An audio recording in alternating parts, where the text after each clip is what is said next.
할렐루야. 오늘 매일 주님과 함께 복음성가 내가 그리스도와 함께 부르며 시작하도록 하겠습니다.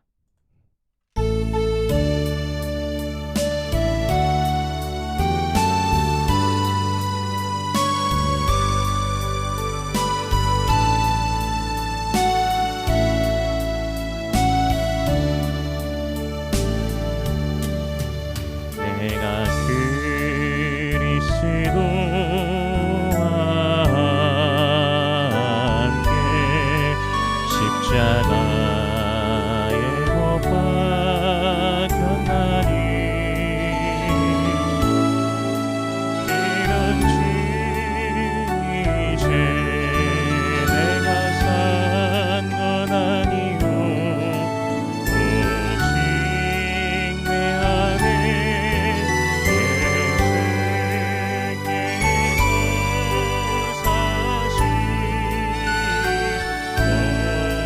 것이라. 이제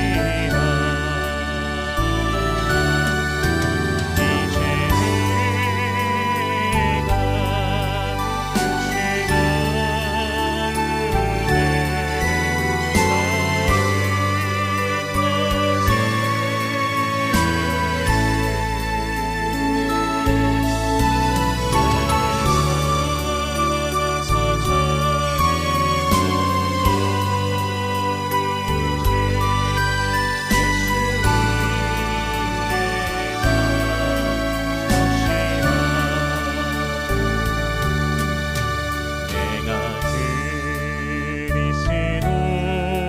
그리스도와 함께 십자가에 못 박혔나니 그런 증이 이제 내가 산 건 아니요 오직 내 안에 예수께서 사신 것이라.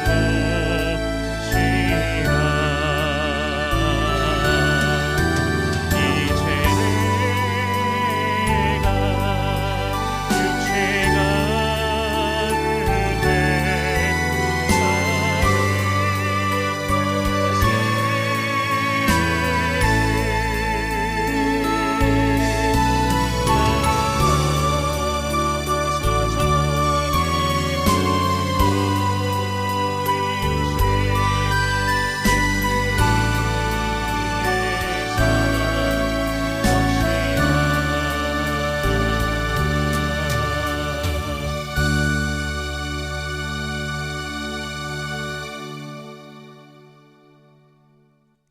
아멘. 오늘 매일 주님과 함께 나눌 말씀은 요한복음 6장 30절에서 40절까지의 말씀입니다. 봉독하겠습니다. 그들이 묻되 그러면 우리가 보고 당신을 믿도록 행하시는 표적이 무엇이니까 하시는 일이 무엇이니까 기록된 바 하늘에서 그들에게 떡을 주어 먹게 하였다 함과 같이 우리 조상들은 광야에서 만나를 먹었나이다.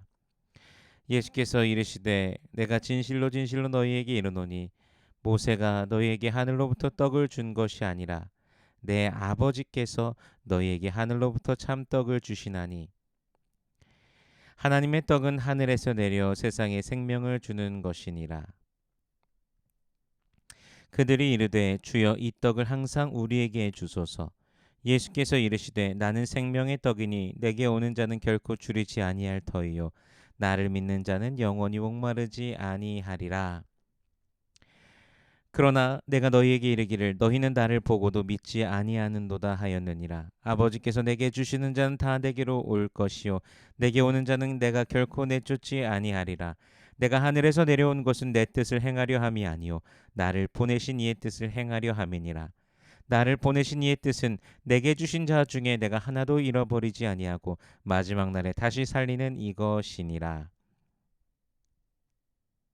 내 아버지의 뜻은 아들을 보고 믿는 자마다 영생을 얻는 이것이니 마지막 날에 내가 이를 다시 살리리라 하시니라. 아멘. 잠시 기도하겠습니다. 살아계신 하나님 은혜를 감사합니다. 우리 주 예수 그리스도의 은혜로 말미암아 오늘도 나아갑니다. 주의 백성들이 우리 주 예수 그리스도의 그 놀라우신 은혜를 날마다 누리며 기뻐하며 감격하며 그 구원의 즐거움 속에서 나아가는 모든 주의 백성들 되게 하여 주시옵소서. 예수의 이름으로 승리케 하여 주시옵소서. 마음의 소원들 기도의 제목들이 있습니다. 우리 주님께서 이미 다 알고 계시오니 부르짖는 모든 심령들에게 응답하시고 먼저 하나님의 나라와 의를 구할 때 이 모든 것을 더하시는 아버지의 놀라우심을 경험케 하여 주시옵소서. 이 시간 또한 말씀을 대합니다. 성령께서 친히 말씀 조명하여 주시사 깨닫게 하시고 아멘으로 화답케 하시며 순종케 하시며 하늘로부터 내리는 신령한 복을 누리는 모든 주의 백성들 되게 하여 주시옵소서. 감사드리며 예수님 이름으로 기도드립니다. 아멘. 빵을 먹고 배부른 까닭에 예수를 임금으로 삼으려 하던 무리들은 가버나움으로 건너가신 예수님을 찾아왔습니다. 예수님께서는 그들의 생각을, 마음을 이미 다 알고 계셨습니다. 그리고 하나님께서 보내신 자를 믿어야 한다고 말씀하십니다. 바로 예수님 자신을 말씀하시는 것이죠. 무리는 다시 자신들이 믿을 수 있도록 행하는 표적이 무엇이냐고, 그 하는 일이 무엇이냐라고 묻습니다. 그리고 말합니다. 31절에서요. 기록된 바 하늘에서 그들에게 떡을 주어 먹게 하였다함과 같이 우리 조상들은 광야에서 만나를 먹었나이다. 무리들이 바라는 구원, 무리들이 바라는 메시아는 오직 무엇에 집중되어 있으니까 먹을 것에 집중되어 있습니다. 이 땅에서의 그 인간의 그 육체의 만족을 계속 구하고 있는 것이죠. 먹고 배부름의 기적인 것입니다. 계속 그것만을 쫓고 그것만을 바라보고 있는 자들에게 자비하신 예수님께서는요, 그들의 시선을 먹을 것에서 하나님을 향하도록 이끌어 주십니다. 32절과 33절 말씀을 보면요, 예수께서 이르시되 내가 진실로 진실로 너희에게 이르노니 모세가 너희에게 하늘로부터 떡을 준 것이 아니라 내 아버지께서 너희에게 하늘로부터 참떡을 주시나니 하나님의 떡은 하늘에서 내려 세상에 생명을 주는 것이니라. 아멘. 눈앞에 만나 모세가 명령한 대로 하여 먹었던 줄인 배를 채우는 그 만나가 아니라 하나님으로부터 그들에게 직접 내려와 생명을 주는 양식이 지금 그들에게 주어져 있다고 바로 앞에 있다는 것을 지금 예수님께서는 말씀해 주시고 계십니다.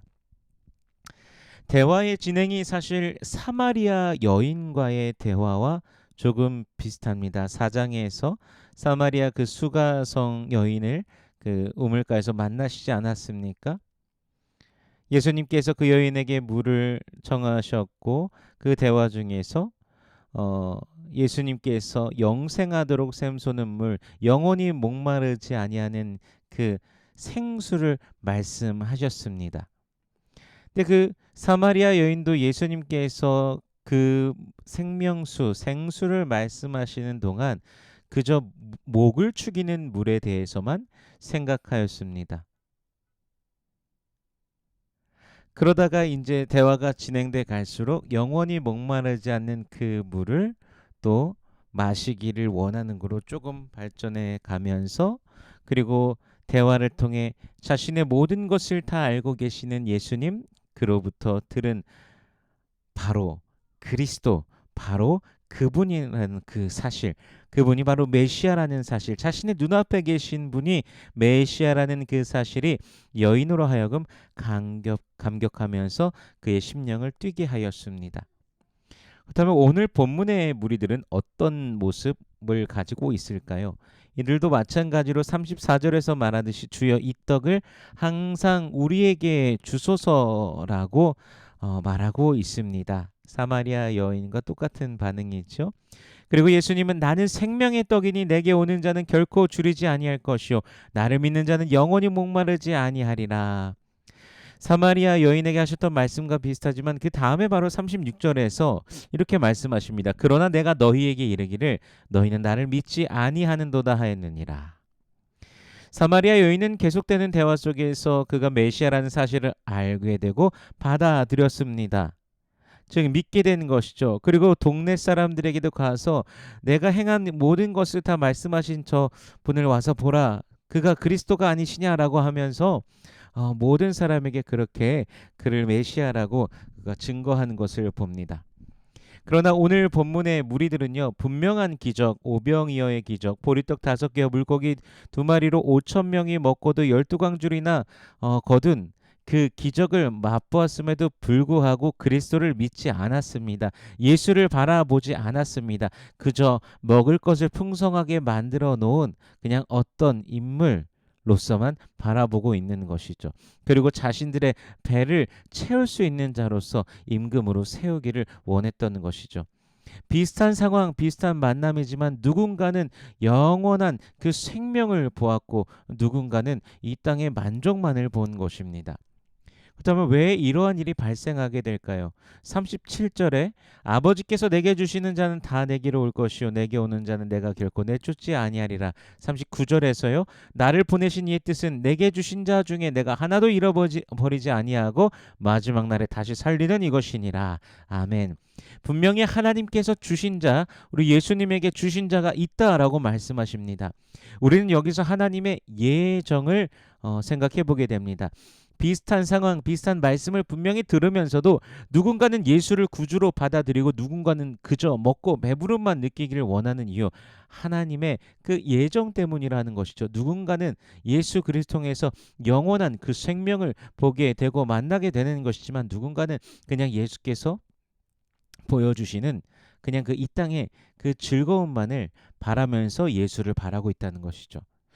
한편으로 40절에서 말씀하실 때 이렇게 말씀하시죠. 내 아버지의 뜻은 아들을 보고 믿는 자마다 영생을 얻는 이것이니 마지막 날에 내가 이를 다시 살리리라 라고 말씀하십니다. 분명 아들을 보고 믿음이라는 사람의 반응이 등장하고 있는 것이죠. 누가 예정된 자인지 하나님께서 누굴 예정하셨는지 우리가 알 수 있습니까? 전혀 알 수 없습니다. 그저 그 예수 그리스도를 향하여 반응하고 믿는 자가 은혜 받은 자가 예정되었다라는 사실만을 알 뿐인 것이죠. 하나님께서는 예정하시고 에베소서 1장에서 말씀하시는 것처럼 창세 이전에 그리스도 예수 안에서 이미 우리들을 예정하셨지만 믿는 자를 신자를 예정하셨지만 우리는 그것이 과거에 예고되어진 자로서 누가라고 우리는 알 수 없고 그 이후에 믿음 이후에만 알 수 있다라는 것입니다. 그렇기 때문에 세상에는 지금 수많은 사람들이 또 예정된 자들이 있지만 아직 예수를 믿지 아직은 현재로서는 믿지 않는 자들도 있다는 사실입니다. 먼저 예수를 만난 자, 생명의 떡을 맛본 자, 영생을 소유한 자, 여러분 사실 이것이 얼마나 큰 축복입니까? 예전에 어떤 분이 예수 믿는 게 이렇게 힘든 일인지 알았다면 죽기 전에 예수 믿었으면 좋았을 텐데 라고 하시는 그런 말씀을 들은 적이 있습니다. 물론 인간적인 어떤 삶의 그 고된과 힘듦이 있을 수는 있지만 예수를 믿는다라고 하면서도 주님 안에 있는 영원한 생명, 천국의 소망을 사실 경험하지 못하고 있기 때문에 그런 고백을 하지 않는가라는 생각을 해 보았습니다. 사실 사람이 언제 죽음에 이르게 될지 아는 사람이 있습니까? 아무도 없습니다. 지금 예수를 알고 있는 것이 얼마나 큰 복인지, 얼마나 큰 은혜인지 우리는 더욱더 감사해야 될 것입니다. 반면에 어떤 분은 늘 웃으시는 분이 계셨습니다. 하루는 궁금해서 제가 왜 그렇게 미소가 뭐가 그렇게 좋으시냐라고 물어본 적이 있습니다. 그랬더니 그분의 대답은 예수님께서 부활하셨잖아요 라고 대답하셨습니다. 그리스도로 인한 그 생명수를, 그 영생을 정말 그냥 일상 모든 순간에서도 누리고 있는 그런 모습이었습니다. 우리는 어떤 삶을 살아가고 있습니까? 우리 모든 성도님들의 오늘의 삶에 주 예수 그리스도로 인하여 그분으로 인한 영원한 생명이, 영원한 소망이, 영원한 기쁨으로 충만하시기를 원합니다. 오늘도 우리 하나님께서 살아계십니다. 주께서 비춰주시는 그 빛을 또 맞이하며 주님으로 인하여 기뻐하며 즐거워하며 오늘 하루를 승리하시기를 주님의 이름으로 축원합니다. 기도하겠습니다. 살아계신 하나님 은혜를 감사합니다. 우리 주 예수 그리스도로 말미암는 놀라우신 그 은혜가 우리 가운데 있습니다. 믿음으로 말미암아 예수 안에서 우리에게 저 천국을 영생을 우리에게 허락하여 주시니 감사합니다. 매일 천국의 백성으로서 영생을 소유한 자로서 매일 감격하며 기뻐하며 나아가게 하여 주시옵소서. 우리들의 인생길 속에서 때로는 어렵고 괴로운 일들도 있습니다. 주님 아십니다. 우리 예수님께서 그 십자가를 통하여서 그 어떤 고난보다도 더한 그 고난을 우리 예수님께서 다 또한 받으셨습니다. 또한 그 무엇보다도 그 십자가를 통해 우리의 모든 죄를 다 사하셨고 허물과 죄로 죽었던 우리를 살리셨다라는 그 사실로 인하여서 또한 감격하며 믿음으로 나아가게 하여 주시옵소서. 주님 감사합니다. 오늘도 주의 백성들 인도하여 주시옵소서. 감사드리며 예수님 이름으로 기도드립니다. 아멘.